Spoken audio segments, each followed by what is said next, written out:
KSRTC ಬಸ್ಗಳ parking ಸಮಸ್ಯೆಗೆ ಕೊನೆಗೂ ಕೂಡ ಮುಕ್ತಿ ಸಿಕ್ಕಂತಾಗಿದೆ. ಈಶಾನ್ಯ ಕರ್ನಾಟಕದಿಂದ ಬರ್ತಾ ಇದ್ದಂತಹ ಕೆಎಸ್ಆರ್ಟಿಸಿ ಬಸ್ಗಳಿಗೆ ಈಗ ಸಮಸ್ಯೆ ಇಲ್ಲ. ಪುನರ್ ಅಭಿವೃದ್ಧಿಯನ್ನ ಪಡಿಸಿದ್ದಾರೆ. ಪಾರ್ಕಿಂಗ್ ಪ್ರದೇಶವನ್ನ ಈಗಾಗಲೇ ಉದ್ಘಾಟನೆ ಮಾಡಿದ್ದಾರೆ. ಸಾರಿಗೆ ಮತ್ತು ಮುಜರಾಯಿ ಸಚಿವ ರಾಮಲಿಂಗಾರೆಡ್ಡಿ ಚಾಲನೆ ಕೊಟ್ಟಿದ್ದಾರೆ. ಕೆಂಪೇಗೌಡ ಬಸ್ ನಿಲ್ದಾಣದ ಟರ್ಮಿನಲ್ 1ರಲ್ಲಿ ಈಗ ಪುನರ್ ಅಭಿವೃದ್ಧಿ ಕಾರ್ಯ ನಡೆದಿದೆ. ಇವತ್ತು ಚಾಲನೆ ಸಿಕ್ಕಿದೆ. ಕೆಂಪೇಗೌಡ ಬಸ್ ನಿಲ್ದಾಣದಲ್ಲಿ ಅಭಿವೃದ್ಧಿ ಕಾಮಗಾರಿ ಪೂರ್ಣಗೊಂಡಿದೆ. ವಾಹನ ನಿಲುಗಡೆ ಸ್ಥಳ ಅಭಿವೃದ್ಧಿಗೆ ರೂಪಾಯಿ 3.29 ಕೋಟಿ ವೆಚ್ಚವನ್ನ ನೀಡಿದ್ದಾರೆ.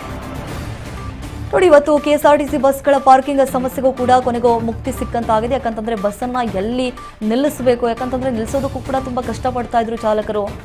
ಸಾಕಷ್ಟು ಪರದಾಡುವಂತಹ ಪರಿಸ್ಥಿತಿ ನಿರ್ಮಾಣವಾಗ್ಬಿಟ್ಟಿತ್ತು. ಕೊನೆಗೂ ಕೂಡ ಈಗ ಮುಕ್ತಿ ಸಿಕ್ಕಂತಾಗಿದೆ. ಇದಕ್ಕೆ ಸಾರಿಗೆ ಸಚಿವರಾಗಿರುವಂತಹ ರಾಮಲಿಂಗಾರೆಡ್ಡಿ ಅವರು ಚಾಲನೆ ಕೊಟ್ಟಿದ್ದಾರೆ.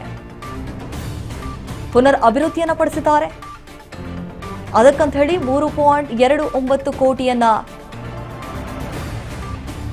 ವೆಚ್ಚವನ್ನ ಭರಿಸಿದ್ದಾರೆ. ನೋಡಿ, ಈಶಾನ್ಯ ಕರ್ನಾಟಕದಿಂದ ಬರ್ತಾ ಇದ್ದಂತಹ ಕೆಎಸ್ಆರ್ಟಿಸಿ ಬಸ್ಗಳಿಗೆ ಆ ಪಾರ್ಕಿಂಗ್ ಸಮಸ್ಯೆ ಈಗ ಬಹುತೇಕವಾಗಿ ಸಂಪೂರ್ಣವಾಗಿ ಕಂಪ್ಲೀಟ್ ಮಾಡಿದ್ದಾರೆ. ವಾಯುವ್ಯ ಹಾಗೂ ಈಶಾನ್ಯ ಭಾಗದ ಬಸ್ಗಳು ಇದೇ ಪ್ರದೇಶದಲ್ಲಿ ತಂಗ್ತಾ ಇದ್ವು. ಸಮಸ್ಯೆಗೆ ಇವತ್ತು ಅಂತಿಮವಾಗಿ ತೆರೆಯನ್ನ ಎಳೆಯಲಾಗಿದೆ. ಪುನರ್ ಅಭಿವೃದ್ಧಿಪಡಿಸಿದ್ದಾರೆ. ಪಾರ್ಕಿಂಗ್ ಪ್ರದೇಶವನ್ನ ಕೂಡ ಇವತ್ತು ಉದ್ಘಾಟನೆ ಮಾಡಿರುವಂತಹ ದೃಶ್ಯಾವಳಿಯನ್ನು ನಾವು ಗಮನಿಸ್ತಾ ಇದ್ದೇವೆ.